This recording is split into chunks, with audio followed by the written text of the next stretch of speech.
When a deep vein thrombosis forms in the leg or pelvis, it becomes a lethal projectile. The blood clot breaks free from the vein wall and travels rapidly up through the entire venous system. The clot travels through the heart and wedges directly into the pulmonary artery, blocking flow to the lungs. This triggers an immediate mechanical strain on the right ventricle as it struggles to pump against the blockage. This is an acute pulmonary embolism, or PE.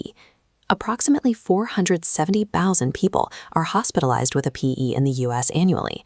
For those in the high-risk cohort, the mortality rate is approximately 1 in 5. Diagnosing a PE is difficult because the primary symptoms, shortness of breath, severe chest pain, a rapid heartbeat, and even fainting, are shared by many other acute cardiovascular emergencies. Because of this overlap, the 2026 joint guidelines from the American Heart Association and the American College of Cardiology mandate a strict mathematical framework for rapid diagnosis. Identifying a pulmonary embolism now requires moving away from clinical guesswork and toward a rigid, probability-driven algorithmic workflow. The first step of the 2026 guidelines is to actively screen patients to establish their pre-test clinical probability. Clinicians must first assess factors that reduce blood flow or damage veins, such as major surgery, physical trauma, and prolonged immobility from bed rest or long travel. The assessment then moves to systemic factors: use of oral contraceptives or estrogen, being within 6 weeks of delivery, a BMI over 30, and baseline heart disease caused by plaque buildup. Patient age over 40 and specific active cancers or blood clotting disorders act as multipliers for the likelihood of a clot forming. Quantifying these baseline variables ensures that high-risk patients receive immediate testing, while low-risk patients are spared unnecessary radiation. The diagnostic pathway is governed by a 50% clinical probability threshold. For patients below this 50% threshold, the protocol requires a blood test to measure D-dimer levels. D-dimer is a specific protein fragment that is released into the blood when the body breaks down a clot.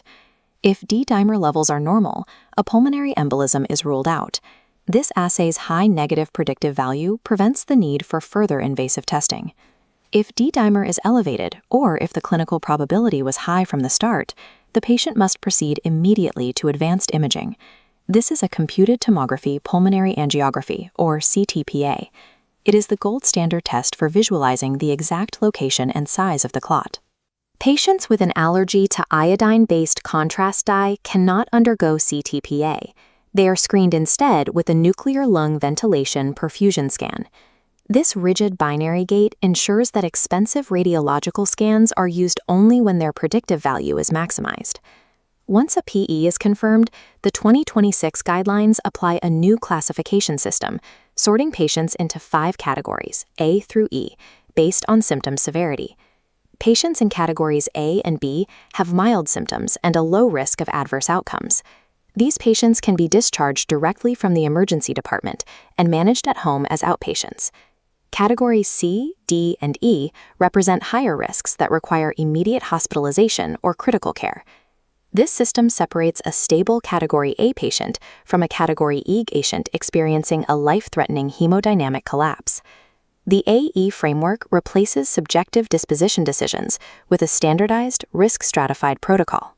Stable patients are primarily treated with direct oral anticoagulants, or DOACs. These medications bind to specific clotting factors to prevent new clots from forming. DOACs like rivaroxaban and apixaban are recommended over traditional warfarin because they are easier to manage and carry a lower risk of major bleeding. DOACs are strictly contraindicated during pregnancy due to potential risks to the fetus. For pregnant patients, clinicians must use low molecular weight heparin or unfractionated heparin, which are proven safe for the fetus. High-risk categories D and E require more aggressive interventions to restore blood flow. In severe cases, clinicians may use thrombolytic drugs, either intravenously or via a catheter, to dissolve the clot directly. Critically ill patients may require the mechanical removal of the clot through a catheter or surgical embolectomy, often supported by mechanical circulatory assistance. Matching the intervention to the AE severity tier ensures that treatment intensity is proportional to the clinical risk. Treatment does not end at hospital discharge. The total protocol involves 1 year of scheduled monitoring. Within 1 week of discharge, a follow-up visit is required to assess for bleeding complications and ensure the patient is taking their anticoagulants correctly. At the 3-month mark, clinicians reassess the risks and benefits of continued therapy to decide if anticoagulation should proceed long-term. This monitoring period is critical for detecting chronic thromboembolic pulmonary disease, or CTEPD. CTEPD occurs when persistent clots cause long-term blockages in the lung arteries, leading to a chronic increase in pulmonary blood pressure. If left unmanaged, the resulting pressure can cause fatigue, shortness of breath, and eventual right-sided heart failure. The guidelines require clinicians to screen all PE survivors for these symptoms at every visit for a minimum of 12 months. Management of this condition lasts at least 1 year, as the blockage evolves from an acute event into a chronic vascular disease process. Clinicians must also screen for PTSD, depression, and anxiety, which are common following a life-threatening PE. Recovery includes early walking and physical activity to maintain blood flow and prevent the body from deconditioning. Future risks are managed through travel precautions for trips over 5 hours and the use of specialized multidisciplinary teams for any future pregnancies. The 2026 AHA-ACC guidelines consolidate these steps into a standardized framework. This system ensures that every diagnostic and treatment decision is dictated by the patient's specific physiological data.